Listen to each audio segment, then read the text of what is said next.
कई बार हमारी ज़िंदगी में ऐसी मुसीबतें आती है कि हमें लगता है कि भगवान ही हमारे दुश्मन बन गए हैं। हम चीखते हैं, चिल्लाते हैं कि हे भगवान, मेरे साथ ही ऐसा क्यों? मैंने इतनी मेहनत की और तूने सब बर्बाद कर दिया। लेकिन दोस्तों, क्या हो अगर मैं आपसे कहूँ कि जिसे आप अपनी बर्बादी समझ रहे हैं, असल में वो आपकी बचाव की तैयारी है। हेलो मेरे प्यारे दोस्तों, आज की कहानी आपके भरोसे की डोर को इतना मजबूत कर देगी कि बड़ी से बड़ी मुसीबत में भी आप मुस्कुराना सीखेंगे।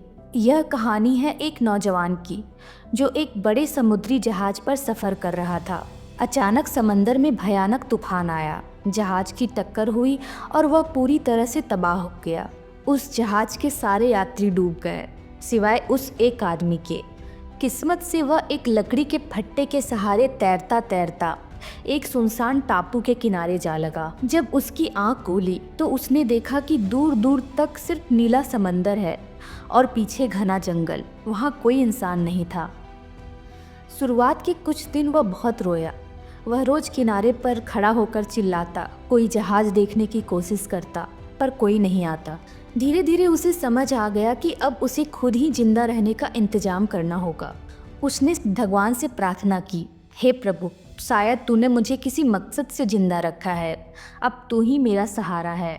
उस आदमी ने बहुत मेहनत की। उसने जंगल से लकड़ियाँ काटी, पेड़ों के पत्ते इकट्ठे किए और कई हफ्तों की कड़ी मेहनत के बाद अपने लिए एक छोटी सी झोपड़ी तैयार कर ली। वह बहुत खुश था।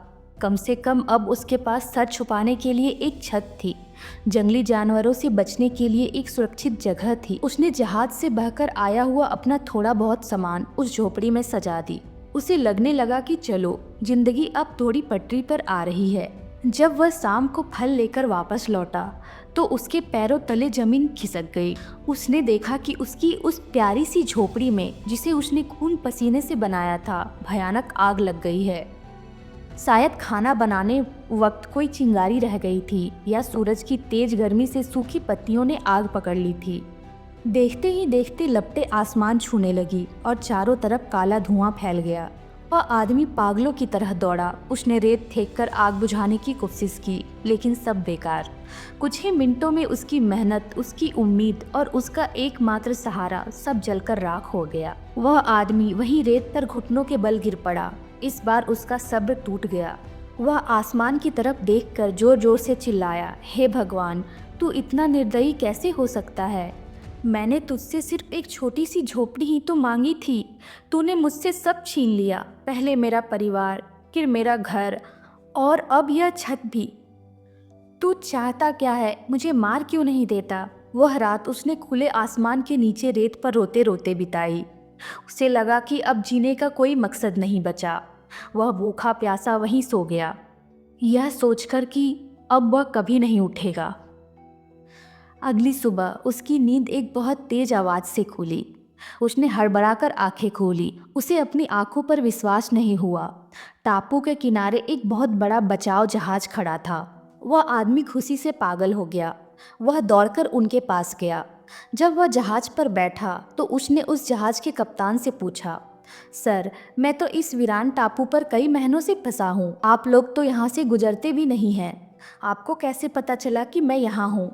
कप्तान ने मुस्कुराते हुए जो जवाब दिया, उसे सुनकर उस आदमी की रूह तक कांप गई। कप्तान ने कहा, बेटा, हमने तुम्हारा धुएं का इशारा देख लिया था। आदमी हैरान रह गया। धुएं का इशारा? कप्तान बोला, हाँ, कल शाम को हमने देखा कि इस सुनसान टापू पर बहुत सारा काला धुआं आसमान की तरफ उठ रहा है। हम समझ गए कि जरूर कोई मुसीबत में है और मदद मांग रहा है। अगर तुमने वह आग न जलाई होती तो हम कभी नहीं जान पाते कि तुम यहाँ हो। उस आदमी की आंखों से आंसू बहने लगे। वह जिसे अपनी बर्बादी समझ रहा था, असल में वह उसके बचने का एकमात्र रास्ता था। वह जिस भगवान को रात भर कोस रहा था, उसी भगवान ने उसकी झोपड़ी जलाकर उसकी जान बचाई थी। दोस्तों, यह कहानी हमें एक बहुत बड़ी बात सिखाती है। हमारी ज़िंदगी में कई बार हमारी बनाई हुई झोपड़ियाँ जल जाती है। हो सकता है आपकी नौकरी चली गई हो, कोई बहुत करीबी रिश्ता टूट गया हो, या बिजनेस में भारी नुकसान हो गया हो। उस वक्त हमें लगता है कि भगवान हमारे साथ गलत कर रहा है। हम निराशा के धुएं में घिर जाते हैं। लेकिन अगली बार जब आपकी झोपड़ी जले, जब आपका कोई सपना टूटे, तो याद रखना, हो सकता है वह धुआं किसी बड़े जहाज को आपकी तरफ बुला रहा हो सकता है जिसे आप अंत समझ रहे हैं वह एक बेहतरीन नई शुरुआत हो। जो होता है अच्छे के लिए होता है, बस हमें उस वक्त वह अच्छा दिखाई नहीं देता। इसलिए खुद पर और ऊपर वाले की टाइमिंग पर भरोसा रखें। अगर आज कुछ बुरा हुआ है तो धैर्य रखें, कल कुछ बहुत अच्छा होने वाला है। अगर आपके दिल में भी कभी न कभी यह सवाल आया है कि मेरे साथ ही ऐसा क्यों, तो आज आपको जवाब मिल गया होगा। तो इस वीडियो को लाइक करके अपनी सहमति ज़रूर दें। कमेंट में लिखें मुझे भरोसा है। ऐसे ही ज़िंदगी बदल देने वाली कहानियों के लिए हमारे चैनल को सब्सक्राइब कर लें। मैं मिलूंगी आपसे अगली वीडियो में। तब तक के लिए धन्यवाद।